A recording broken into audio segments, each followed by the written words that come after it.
Hey everyone, welcome back to Slightly Dogmatic. I'm your host Jamison, and we got my co-host Dan here as well, and we're back again. This is going to be a second of a couple episodes or so, maybe a few episodes released in bulk, just to try and get like a little bit of a library out there more immediately. Um, of course, we read about best practices for podcasts after we launch, and we realize, oh yeah, maybe we should have had a couple episodes ready, and so we're getting caught up on that now, so we can have a few out there in case you guys want to listen to more than one right away. So that's what we're getting started off with.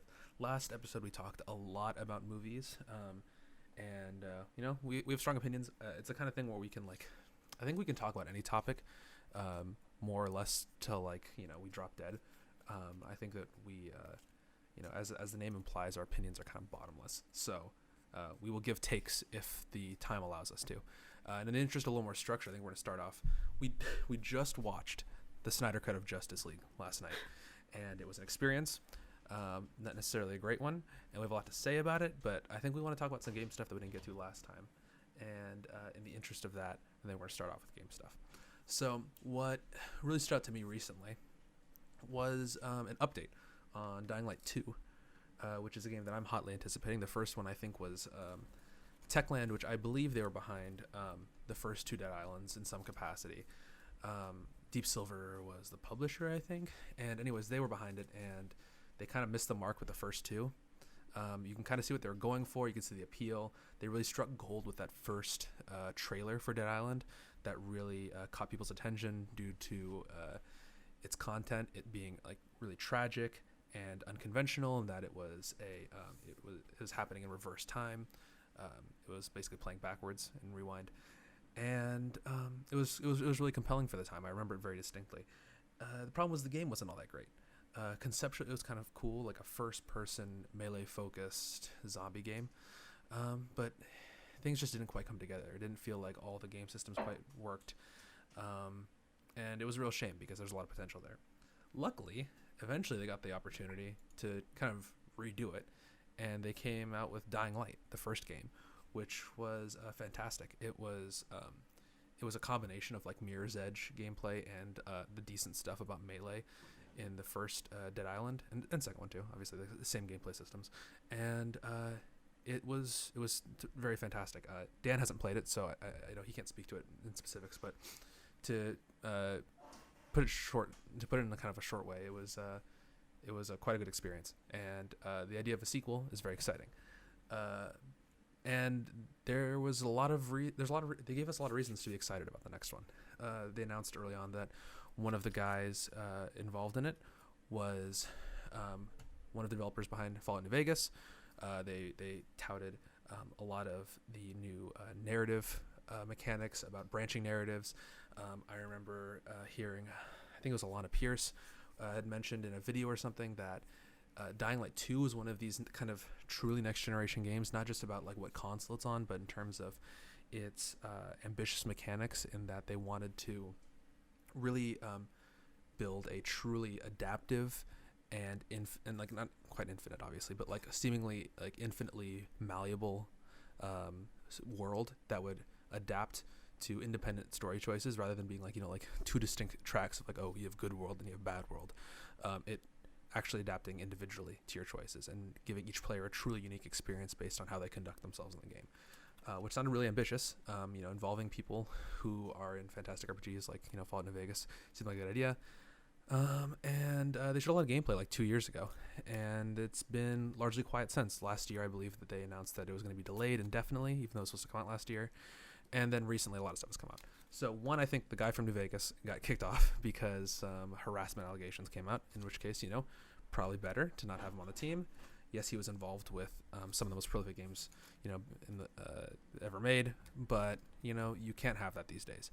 Unfortunately, it seems like them kicking him out was kind of a PR move, because I saw this because Jason Schreier, who is like a really reliable and I think just someone you should follow if you're interested in like current game stuff, he retweeted a story by Kirk McKeon on thegamer.com talking about the environment at Techland, working on Dying Light 2. So yeah, it's been delayed indefinitely, and shit doesn't seem very good there. It seems like they have a really toxic work environment. they have so basically the headline is, and this kind of gives you a good sense of it: report, Techland is bleeding talent due to autocratic management, bad feedback, and a lack of direction. So Dan, I'll get you in on this, but I just want to kind of give like a quick summary of the article. Basically what it comes down to is the head of the studio, the CEO, Paweł Marchuka. I'm sorry, he's Polish. I don't know how to pronounce Polish names. But essentially it's kind of it's an autocratic system they have of management. He's kind of got the absolute word on things. Another crazy, and he's kind of an asshole. He kind of just describes things as being, oh, this is shit. This is fucking stupid. There's like some, apparently like kind of a Polish slur used to describe some people's work that translates to being too F slur for gay people. It's not great. It sounds pretty bad. So basically, like, criticism is unproductive. People aren't allowed to put things in the game unless there is some already real-world implementation of that mechanic. People can't come up with original ideas. They have to be able to, the management needs to be able to see it in another game so that they know what they're essentially copying. And besides that, people don't feel comfortable speaking up about it within the company because the head of HR, and remember, to my worker friends out here, HR is not there to protect you. They're there to protect the company from liability. So they're not really looking out for your best interest. Sometimes, your interests can align with HR if you know that your interests also happen to be in their best interest, but don't just assume they're there to back you up. But the people working at Techland don't feel comfortable going to HR because the head of HR is Powell's wife. So, you don't really feel comfortable going to talk about how the CEO is harassing you when the person that you're going to report this to is that man's wife. Not a healthy thing. It seems that she got it purely because she was his wife. Basically all the top management is in some way related to him, thus the autocratic labeling. And it seems like they're just, because of this, they're totally bleeding talent, as the headline suggested. They're hemorrhaging it. It sounds like, and as a result of that and really unproductive management, they have no direction, and essentially their things are kind of stalling out, and they're not making a lot of progress. Thus, the indefinite delays. And then it seems, I think it was yesterday or today, they released a video where they just kind of replied to tweets of people just saying like, oh, where the fuck's the game or whatever. And then kind of were like, oh, please wait for us. We're really excited. It's coming out this year. And they showed like a quick sizzle reel. So, I don't know, Dan, does this sound familiar to you? I honestly don't know much about Dying Light. Mm-hmm. I played Dead Island for like 2 hours. I thought it was horrible, and then I kind of dropped it really fast. Mm-hmm. I actually didn't know that there was a connection between Dead Island and Dying Light, or like the people who made it. Yeah. I'm kind of surprised. So is Dying Light, I guess, as a series? I mean, there's only one game. Mm-hmm. Is it a very highly anticipated game? Because that's kind of what it sounds like from what you're saying. Yeah, I don't know if the player base is huge, but it's got a very committed player base. They've done to their credit, they've done a really great job supporting the game after release. They've been releasing updates even within the last couple months, keeping the game fresh, adding things in. They added a battle royale mode. The game came out in like 2015 or something. No, even earlier than. Hold on, let me look this up. And Techland's a small studio. Yeah, relatively speaking, yeah, compared to like your first party studios, yeah, absolutely. They're Polish, like CDPR, but I think they're even smaller than CDPR. Yeah, I think that's kind of funny that, I mean, yeah, it's 2015 it came out, January of 2015. So it's been a long time. They're still updating it, so that's to their credit.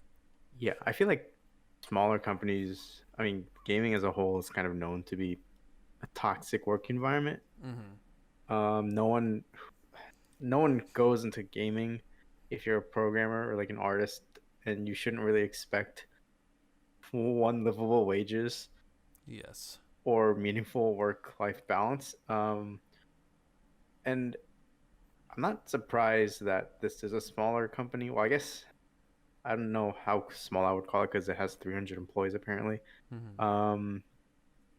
But I actually read somewhere a while back that EA is praised to be one of like the best companies to work for if you're in gaming, Mm-hmm. which I was kind of surprised, and I guess that's because of our association with EA being like a bunch of money grabbing whores. Mm-hmm. Um, which obviously that's true, But but yeah, I they're a guess company. That's any company. The idea that like you want to try and characterize some companies as good or some as bad. Sure, some might treat their workers better, but ultimately their goal is going to be to make money. That's something that we might yeah, even get into later, talking about like who do they ultimately serve, the gamers or stockholders. But I think we both agree that ultimately it comes down to their bottom line yearly, right? yeah. But yeah, I don't know where I was going with that, but I'm just not really shocked at this news Mm-hmm. that all these people are quitting, which I don't know, that's just not shocking to me at all in gaming, which I feel like movies and gaming as a whole are kind of known to be like toxic environments to work in. I don't know, like if you would agree with that. No, absolutely. Like, and there's been some positive moves. Like, obviously, Rockstar got a lot of flack after the release of Red Dead Redemption 2, after it came out, that people were working like 100-hour work weeks and stuff, and BioWare and the like, and there's definitely a consistent pattern that comes up. To their credit, Rockstar has apparently improved significantly since then. They've improved their culture some. I remember reading a Since when? report. Read that too? Yeah, since then, Jason Schreier wrote a story about it relatively recently, and they employees basically said like, yeah, things are better. We'll see if it lasts, essentially, because How do they know that? How do they know that if they haven't had a big release yet? well, that's the thing. Basically, employees are saying like it's good right now, but we'll see if it maintains when we get closer to release, because that's when crunch tends to kick in. That's when Yeah. a lot of the similar verbiage comes in of like, oh yeah, we gotta get this done. BioWare would say like, oh, we need to get that BioWare magic and whatever. And they would that would basically be BioWare's justification for crunching and saying like, oh, it'll come together. We have that BioWare magic. That would be their reasoning, and that's what management would say. Management, I would say also, just to remember, there is a history of gamers on Twitter and other sites harassing, sending death threats to game devs when games are delayed or they don't live up to expectations. You're an idiot if you do that. Developers are not the ones that control all this. Developers, more often than not, are the ones who are truly passionate about their craft. They want to make the best possible game, and it is like 99.9% of the time management that's fucking it up. So, and such was the case at BioWare. Such was the case at CD Projekt Red. CD Projekt Red. It's I think it's technically supposed to be Projekt, but like whatever. They apparently had a very similar philosophy where if you don't know, essentially management pushed out the game, even though the game could probably use another 2 years of development. And that's being, that's like at minimum. That's being kind of meek in your assessment. And but managers want to push it out, and they were apparently real development of the game didn't actually restarted essentially in like 2017. And apparently the kind of like talk around it was that the management was like, well, we made Witcher 3, and that was a resounding success, so it'll work out. Which sounds a lot like BioWare magic. So that was kind of like the undercurrent and how they kind of pushed around devs. And essentially that's why things had to be really cut down. Things weren't polished at all on release. And that's kind of the source of all that. And then I bring all this up because then apparently the case at Techland was someone remembered, well, basically they were trying to constantly live up to the hype of that first Dead Island trailer, which got all the attention. It was featured on news stories and stuff too, like on mainstream news, because it was kind of grotesque. It depicted a father trying to survive with his daughter, and his daughter not surviving through it. So my dog is being an asshole and trying to scratch his way. I'm gonna get him. But yeah, do you remember that trailer? If you or I don't know. What do you think about this? I'll be right back. I don't remember like clearly that trailer, but I do remember being captivated by it. I mean, it was like 8 years ago. Um, and I think wasn't that kind of in the middle of almost like that peak of like the zombie mania in media? Uh, Probably that was kind of probably shortly before like things like Train to Busan came out. Then Mm-hmm. you had like The Walking Dead, which was an insanely popular show. Mm-hmm. For as garbage as it was. Hey, no, Walking Dead was good for like the first Two 3-4 seasons. seasons. No, the first 3-4 were good. Like prison stuff was good.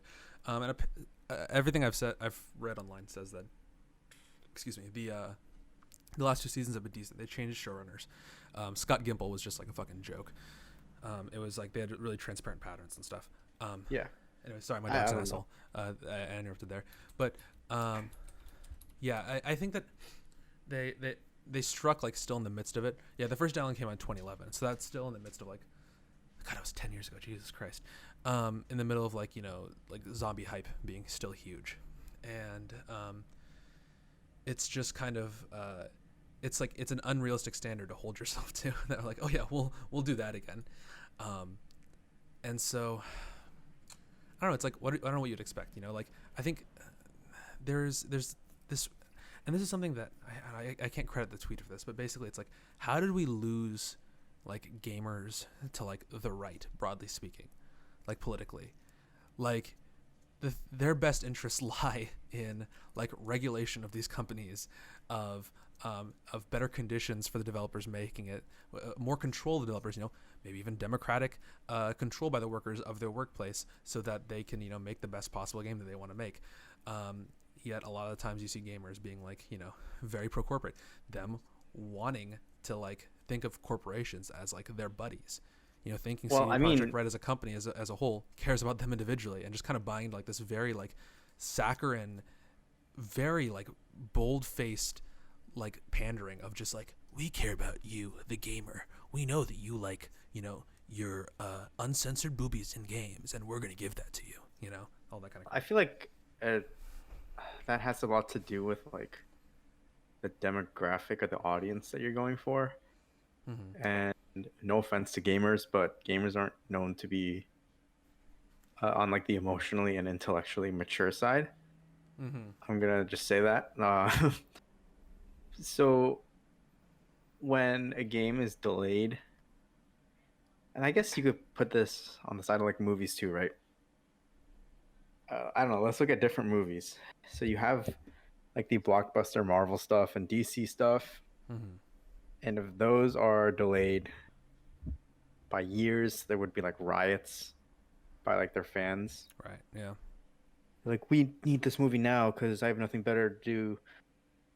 But you look at like indie developers like, like Terrence Malick. He went through like a period where he didn't make like movies for almost like a decade, and he was one of the most acclaimed directors in Hollywood. Mm-hmm. And I just feel like there's a much different response from his fans from his absence, mm-hmm.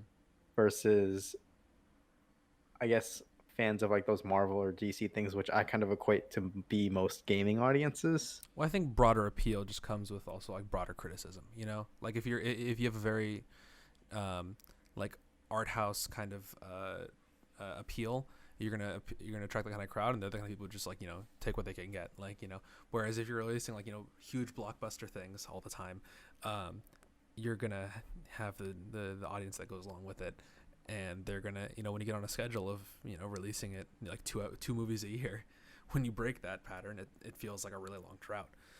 So yeah, I mean, I just think I don't know if you can. It's definitely also like a loud subset of gamers that are like the real problem, like they're it's not the majority of gamers don't care. Like, there's a lot of shit about The Last of Us Part 2.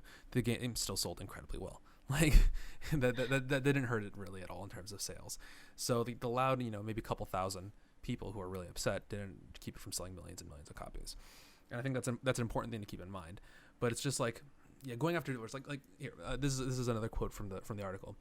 Techland had a history of hiring people for which the team had, quote, high hopes, end quote, but it ended up in nothing, a source explains. One such case for the designers was the hiring of Mark Albinet, a former game director from Ubisoft that was supposed to restructure how design is done in the studio. Even he, a veteran with 30 years of experience, couldn't break through upper management that is harder to change than the spin of the fucking earth. Essentially what it comes down to is that, like, no matter how expert you are, no matter how good your ideas are, if you're not like pandering to like the autocratic leadership at Techland, you're not going to make a change. Essentially, they want you to be subservient, but it creates a cycle of disappointment, because they hire these people who are like who they're hiring for their talents and their knowledge and their ideas, but then they don't listen to them because they're not, kissing the ring of what's his name, Marchuka enough. I really don't know how to pronounce Polish names, but yeah, they're not being subservient enough, and so they're like, they get sidelined, and then they don't make progress. New things don't get added in. It sounds like a really vicious cycle. It sounds like a really frustrating environment to work in, because things are never done. And these are people who've been working on the game now for going on 6 years, probably. And if it's just like roadblock after roadblock, I'm not surprised that they're just totally hemorrhaging talent. 6 years for this game? For Dying Light 2, yeah. Jesus Christ. Well, and imagine working 6 years of your life for Dying Light 2. Yeah, well, I mean, that's the thing. That's the same thing with freaking Cyberpunk, is that they were working on it since 2012 or something. They released that, or 2011. They released the that initial teaser, though that wasn't really like them signaling the start of production. It was like pre-production ideation stages. But a game that's like Final Fantasy 15, where people say it was in production for like 10 years, but it wasn't actually. Yeah, it was like 3. Oh, really? I thought it was like 7. Or it was like, well, what I was getting was that like they'll go through and they'll make like 2/3 of a game and then they'll have to scrap it. Like scrap it, yeah, and then they'll restart, and that the restart is like the actual game that comes out. And the same thing with like The Last Guardian, right? Where it was just in production for forever. And so that doesn't. It's just the same thing with Cyberpunk. I think I think in 2016 they started fall in production, and then they ended up having to scrap everything they did and restart in 2017. And then we got what we got, and it was just like too short of a time span for how ambitious their concept was. And that's a very similar thing, it seems like, that's going on with Dying Light, where it's quite an ambitious idea that they're promising with their game, and then when it comes time to execute on it, it seems like oftentimes it's management that's really getting in the way. There's what's like I wonder if there's a similar like motivation going on here, where I know that CD Projekt, I think a big part of what happened to CD Projekt Red, and this is like speculation on my part, but based on like the information that I know, it seems like the management got way too big of a head because of the success of their previous game. I know that they're getting a lot of money from the Polish government because they're like their biggest export, basically, culturally, as far as I know. And it's huge because the video game industry is huge. I find that weird, because I get the sentiment of buying for cultural value and like soft power, but no one plays those games and thinks of Poland. That's off the topic, but yeah. No, I agree. No, it's a very it's a tactic that they take very seriously, I guess is what I'm trying to say. That Poland takes seriously, and I think CD Projekt Red is more than happy to just like suck up that money and put it towards things. But then it's this cycle of them getting money from the government, them getting good reviews for games that attracts more investors, but then adds more pressure, which then limits the quality of the game due to the fact that they're more anxious to get that out, to bump their numbers up for the year and so on. And kind of goes to show that like maybe capitalist system isn't the best for video games. I don't know. It seems like it again and again we're seeing this pattern of how it's destructive to the artistic process. It's not conducive. Like this isn't breeding innovation. It's breeding stagnation. It's these companies trying to preserve their profits at the minimal possible cost, minimal threat to their authority, and so on. So it's kind of fucked. I'm not sure. I'm not sure what else we can say about it. It's worrisome because, and I'm torn because I felt the same way about Cyberpunk.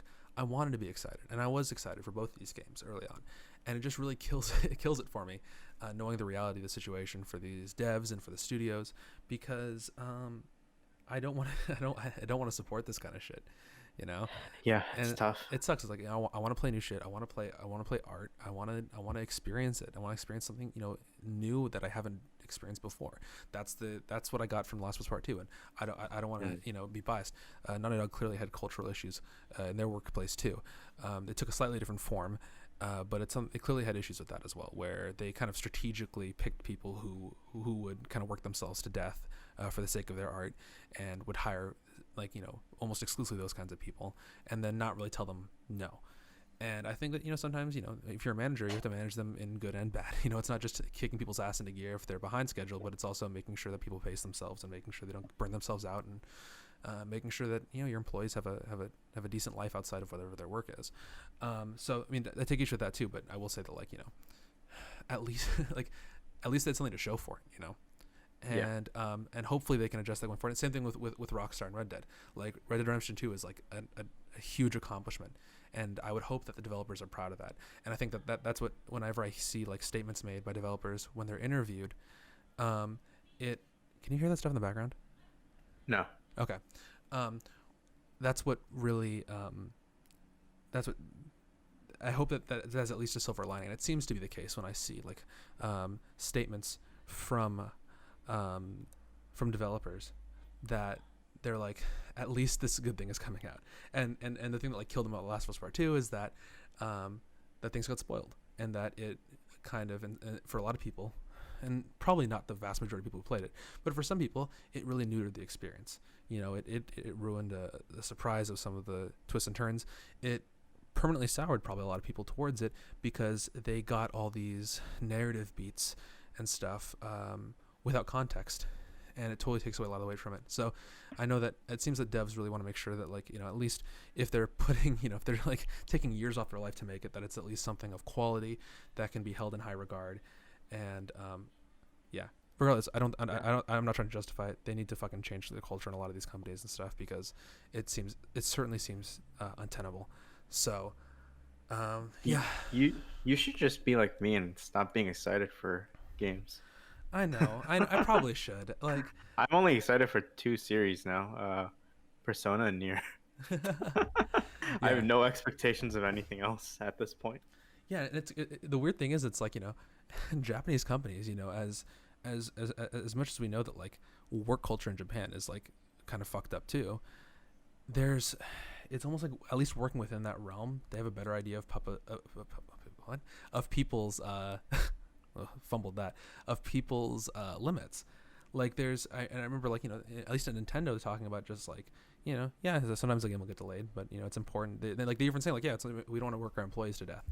And it's like they're probably still working way more and way harder than a lot than like the average like office worker here, or like software developer or whatever here.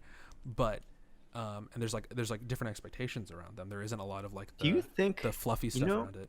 Random thought, do you think that has to do with the art style of the games, in the sense that Persona is not as graphically advanced as probably Dying Light is?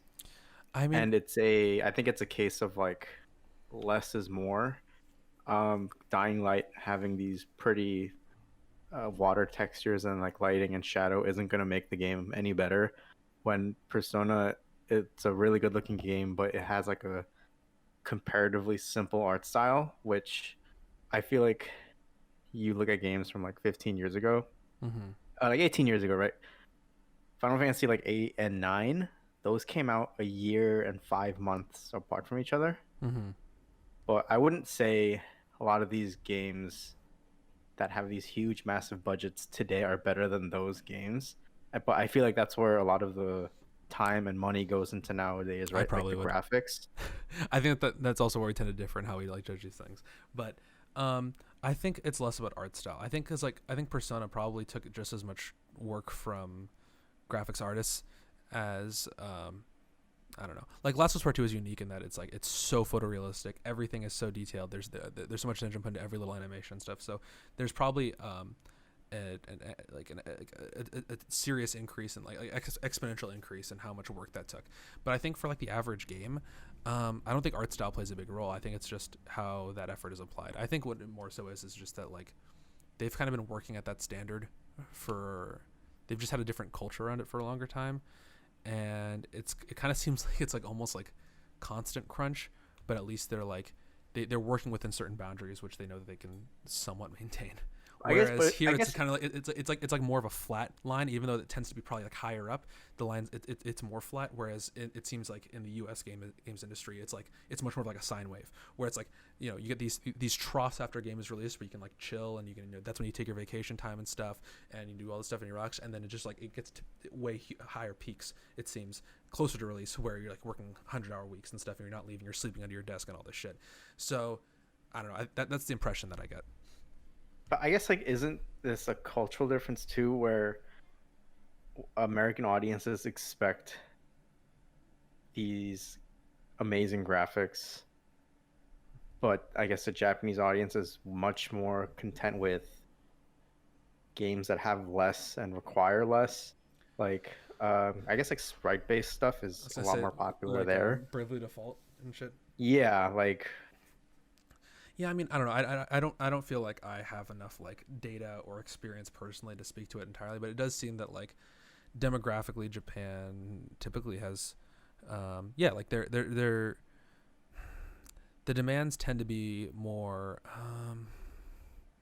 I guess like yeah, visual fidelity tends to not be like the number one priority the same way it is in a lot of primarily US developed games which or goes North back to my American point developed games. which goes back to my point I think a few episodes back of me ranting about explosions in movies and Hmm. high budgets, but that's something else. Yeah, and I think that's worth they've talked about too. Like, even also about just like content and talking about like ratings and how like American movies have a fuckload of violence that probably should be rated higher, but it gets by on being rated like for kids essentially because there isn't blood, but it's the exact same violence just minus the blood, which would also transition into the Snyder Cut. I don't know if we want to do that. It's where it's just like, oh yeah, it's the exact same action more or less, but this time we've just added blood and maybe limbs every now and then. No, but yeah, I think demographically that there's probably a broad influence that it has on the primary goals of a game, and it seems that I don't know, like I want to root for studios like Techland and CDPR because they're not like the mainstream, but more and more they're becoming the mainstream. It's like that's the whole thing. It's like they gain a lot of this appeal because like, oh, they're not EA, they're not Ubisoft, they're not Rockstar or whatever. Even though Rockstar is held in high regard, it's they're developers from Europe. They're doing things maybe a little bit differently, but then ultimately it turns out like with their individual successes, they're becoming more and more like the companies that people have grown to hate here. So begs the question: maybe the system is the problem, and the inherent motivations here. That's something we could spend like an hour on probably. No, absolutely. But I don't know. Maybe something like a little more positive. I'd like to spend a little bit of time gushing about this. Is just that I really want to get a VR setup. I'm anxious for it. I have thoughts about that. I'm hungry for it.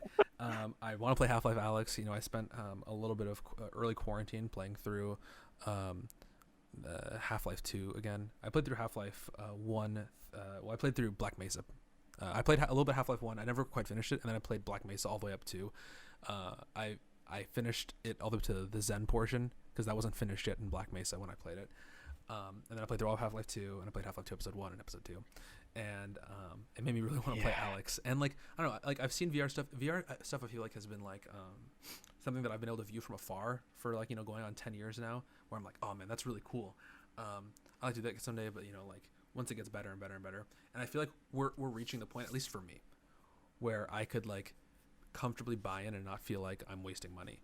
I think that like for a long time it was like, oh yeah, you get like your early on, like when Oculus, before it was bought by Facebook, you bought that one of those early headsets and you're like, yeah, this is early technology. There's not a ton of games. All the games are like, people are still trying to figure out how to make really compelling games in it, rather than just being like like wave defense against zombies in VR and stuff. Like that kind of stuff is cool as like a YouTube video, but I'm not sure. Like I always thought like, oh, this isn't gonna be something that, like I'm gonna want to just like sit at home all day and play. Yeah, I think I have the opposite opinion of you. Oh really? Well, okay, I wouldn't say the opposite, but I am excited by VR. Mm-hmm. I don't see it becoming mainstream for the next 10 years. Yeah, And I probably think, not totally mainstream. Like it's not gonna be like the equivalent of a TV.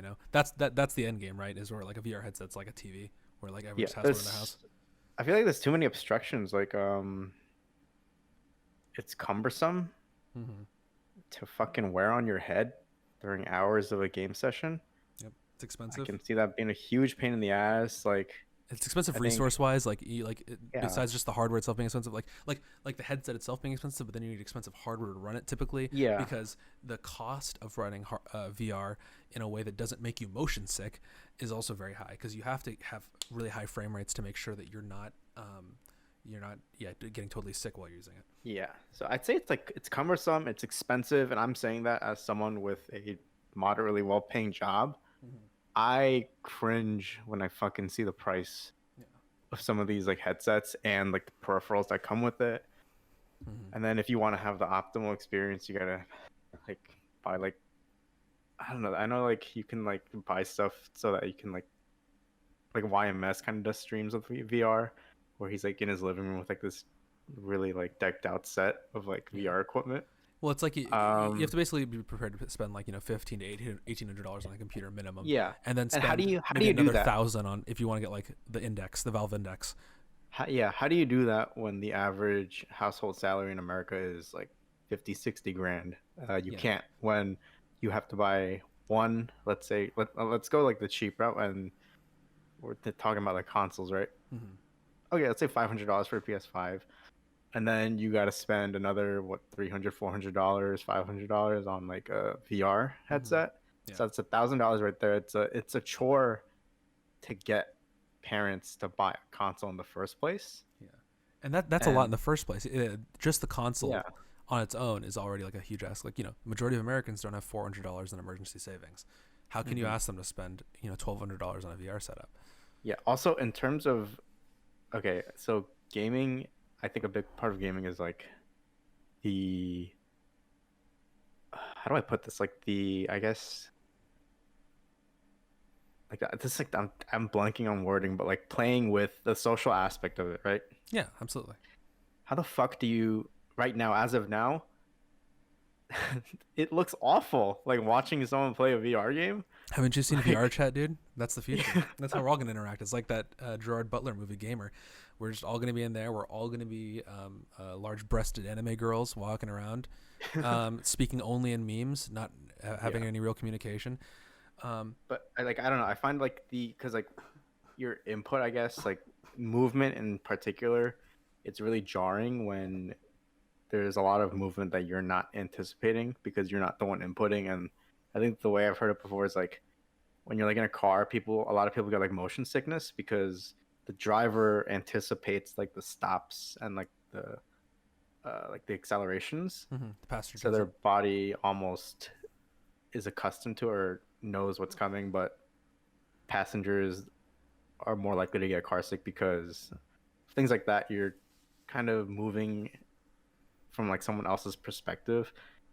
And I don't know, I just feel like when I see videos of VR, it doesn't seem like something that, I could, if I went over to your house and you were on the VR headset, I don't think I would have fun watching you through the TV screen doing the VR. Like, do you know what I mean? Yeah. No, and I think that those experiences tend to be like I think if you're playing VR in a social way, it has to be more of a almost like original Wii games, kind of like you can't approach it like you would approach like just hanging out and watching someone play like like a JRPG or whatever. Yeah. I'll say that like I think what I tend to look for in video games, I think we have different tastes in terms of like what primarily we seek out in games. Like I'm way less tolerant of like JRPGs than you are because for me it like something about that process pulls me out of it. And the reason I think I might like something like Persona 5 better is because the whole like turn-based combat system seems to be really well integrated into like the style and storytelling of the game. And if I find that compelling enough, I'll probably be able to look past it. For me, Yeah. it's always like immersion is like what I have always like. That's what's always been like the high watermark of games for me that I've been trying to like chase.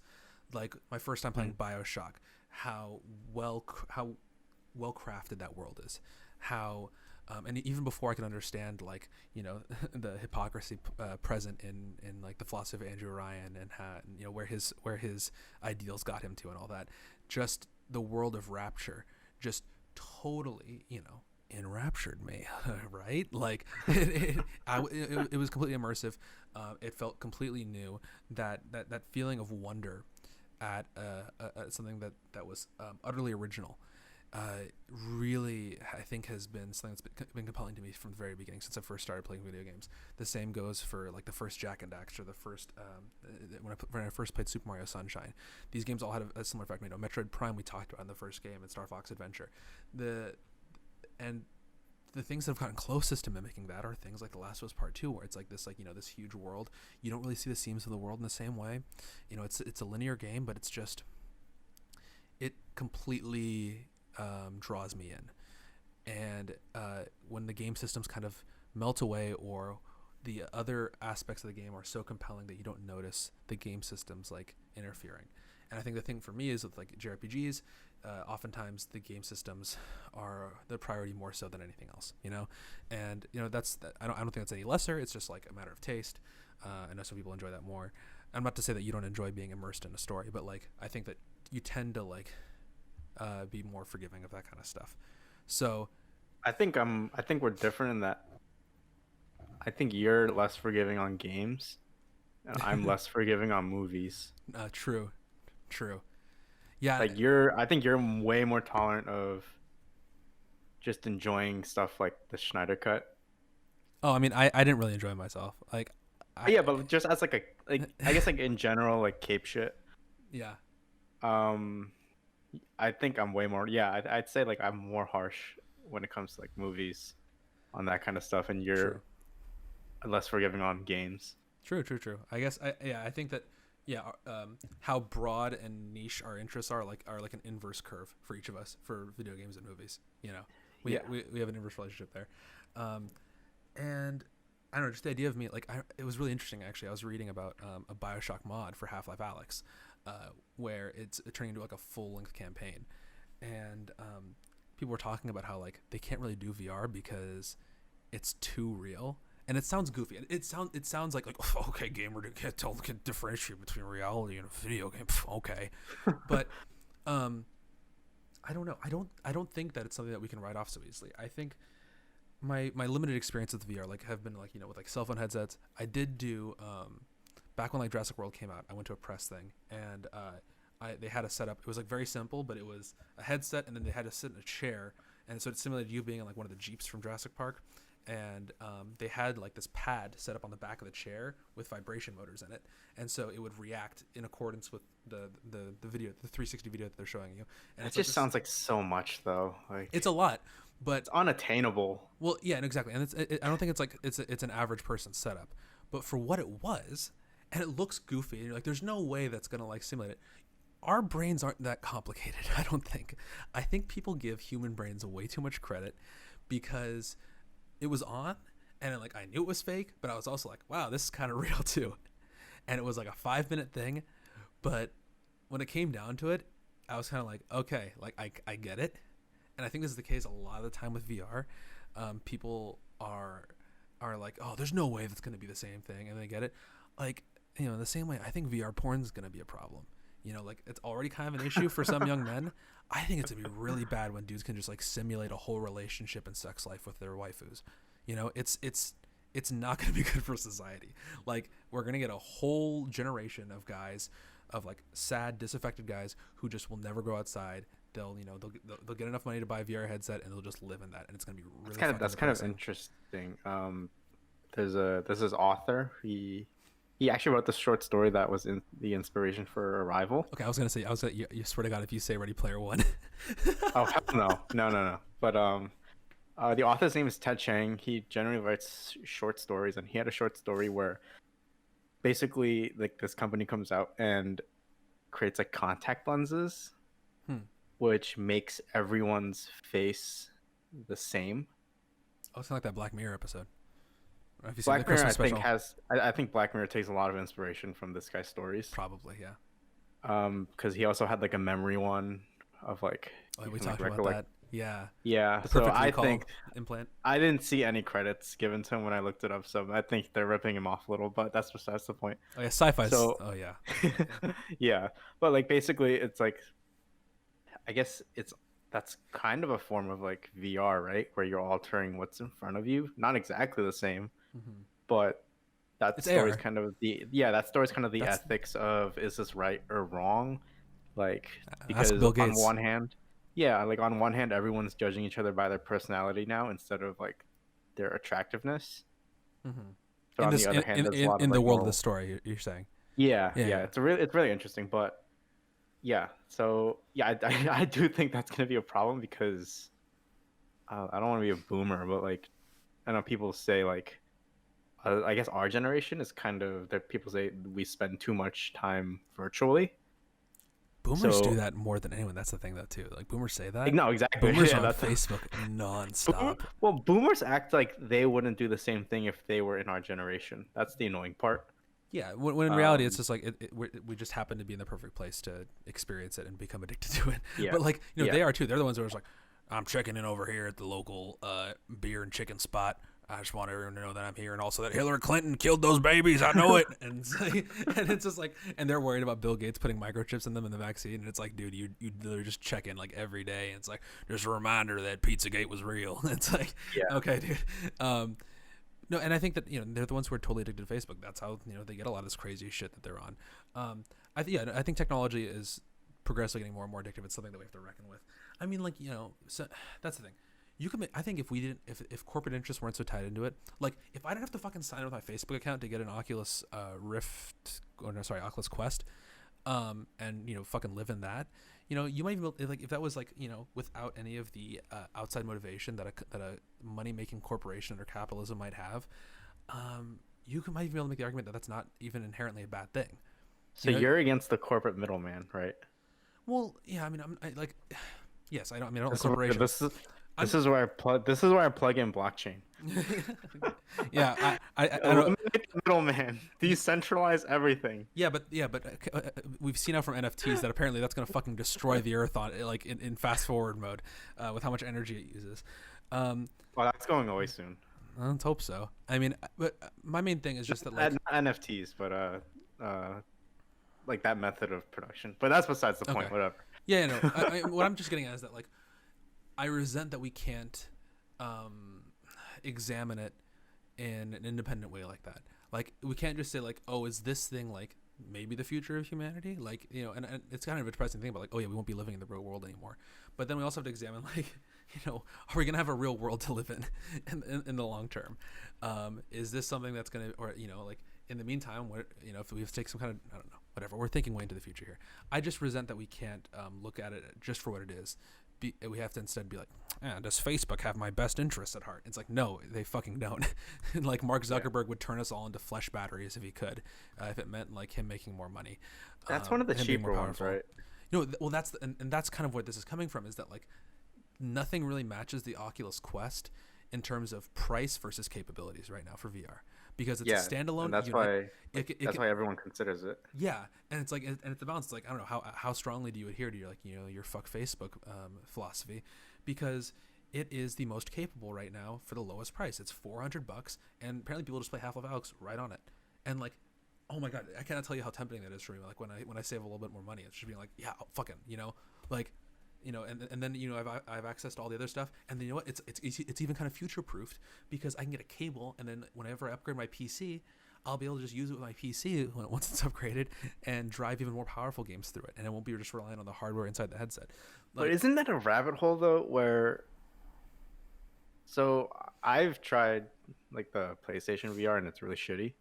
You say that, I'm still tempted even when if The I see it for like resolution is- $100, and I'm like, Dude. ooh, I kind of want to try it though. I'll play Resident Evil 7 in VR. Like, The resolution is so bad. But anyways, like I have nothing to compare it to though. That's the other thing. It's Yeah, like the that's- thing I have to compare it to is like my phone VR that I've done occasionally. yeah. I was saying, isn't that like a rabbit hole, like a VR where so your computer hardware eventually is going to be outdated, right? Yes. And then you're going to have to build a new computer. Yes. That's where I'm at right now. Isn't same, but isn't that the same thing with VR hardware where you have a VR headset? Eventually, we will get to a point where the VR headset is outdated, whether it's because of the, I don't know, resolution, or like something with the frame rate not being up to par anymore because of advancements in technology, Oh or yeah, of there's like course. new immersion stuff. So it's like, how, at what point are we like, holy shit, we have to buy so much stuff? and I feel like this is like my main barrier to entry. Well, I mean, this is the issue with like living in a consumer's culture in the first place. I think that this doesn't apply just to VR and stuff. I would consider the purchase of a VR headset to be more like buying a TV, rather than upgrading a computer, because it's ultimately in the long term it's going to end up being a screen. And yeah, sure, they're going to have high resolution, higher refresh rate, generally more capable controllers in the long term, and all that kind of stuff. But I would hope that if I got one, I could use it for like the better part of 10 years, as just like and sure, it might be on like the lower end of like of technology, and once I get towards that 10-year mark, but it would still function. It would still be like a screen, and you could probably still get by with like a lot of stuff. But like regardless, I mean that's our phones, that's our computers, that's our game consoles, that's But won't they just make it like phones where, I mean, I would love to use my phone for 10 years, but people do it. Like but that, then you don't get security upgrades. yeah, So if you're using Android and stuff, or yeah, no, sure, that's true, but that doesn't stop people who don't mind keeping their phones for 10 years. There are people who are just upgrading from like a 4S to an iPhone 12, and it's just like it's whatever. I mean, I think it comes down to your personality too, and us. Like we want to be on like the higher end of things when we can. We're not, we could probably be satisfied just playing like PS3 era games on our PCs for the next couple of years too. And we'd probably have endless material. There's probably plenty of good stuff for us to play, and that would probably like more or less satisfy like our desires for video games. But we're probably not going to hold to that, I guess I get my free stuff. Well, sometimes, yeah. But when you don't play console, you're gonna be paying $500 for your PS5, and you're gonna be paying for those individual games, unless or you're gonna be paying for PS Plus, or I'm sure Sony at some point will have their version of Game Pass, and you'll be paying for that instead or whatever. Yeah. Like, and I don't know. I resist subscriptions. Maybe that's more sustainable. I don't know. That's just why I don't see it breaking into the mainstream until one, the cost is down to a point where you could get a decent headset for like $200, and two, I feel like it's just too cumbersome like wearing it. And ideally I would love for VR to be, have you ever seen like those Star Trek like visors? Yeah, like ideally VR would be something like that. I mean, where they're just not glasses but kind of glasses. I think it's entirely possible too that technology overtakes VR as just like a concept, and AR becomes like the standard. I think that's what Microsoft's betting on. I'm not going to speak as I'm an authority on the industry or anything, but like that seems like Microsoft is like more or less just kind of like not bothered with VR and are just totally focusing on like you've seen like the AR demos of like Minecraft and shit, right? Like I don't know, like I think that's also like I've seen some speculation that is going to be the case, that VR just hasn't caught on fast enough. Like I think that like once it's priced similarly to like how a TV is priced, I think and because it functionally is another screen like that, or like a computer monitor, and there isn't the same like super high level requirement to use it. Once all that stuff gets cheap enough, then sure. And like technology is inevitably going to get cheaper. There's like some law associated with that. I don't remember it offhand. At the same time, wouldn't you have to buy like multiple VR headsets in that scenario? Well, you don't buy multiple TVs. It might just be a thing where it's like, in a household you have one, and that person... You could share a TV. It does, yeah, but it doesn't share the same function as a TV ultimately. It's like a solo experience, but that isn't to say that like there's no appeal to families to get it or something. Like maybe they'll want to buy multiples, or maybe they'll have like they'll have like I don't even know how to describe it, like VR headsets that you can like daisy chain together or something. They don't have all the same hardware, but just have like the screens in it, so then they can all be powered by one. If you want to like, let's go to a VR concert together as a family or whatever, some kind of shit like that. But it doesn't serve the exact same purpose. I'm not saying that it occupies the exact same market as a TV. I'm saying it reaches the same price and people use it as such. Like, and there have been attempts that Sony had like a personal movie watching headset thing that they had a while back. That was like $700. And I never knew anyone who owned that. I only ever saw it in like Sony stores. There's been attempts at that, but I think that's probably going to be more so the future. I don't think we're getting rid of TVs because of like the collective experience you can have with them. But I think that a space will be made for VR. Like I know you're cynical of it, but I would expect this much probably. Yeah, I don't know. Until those two limitations are gone for me, I can't see it happening. I mean, I mean, I'm not saying it won't. I'm just saying technology is when. always going to get cheaper. Yeah, and I think it's going Yeah. to. Like I said, I do think there's a chance that like AR just becomes the standard before then, and it just gets cheaper and more ubiquitous, and then it's just like, oh, what's the point? And then VR will forever be like kind of a niche thing. Which one? I'll still want to try it. I'll still want to test it out because I think there's a lot of potential there. I think it's really cool. And I'd also just say that like they're not absolute, but I think that Valve knows how to make money. That seems to be their priority in the past 10 years or so when they haven't really released any new games. More than 10 years, like 13 years now or something. Whenever they released Portal 2. I'd say we just...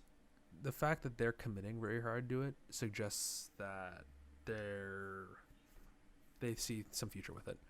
That's true. But at the same time, they did make Steam boxes. That's true. They the Steam controllers and the Steam Links.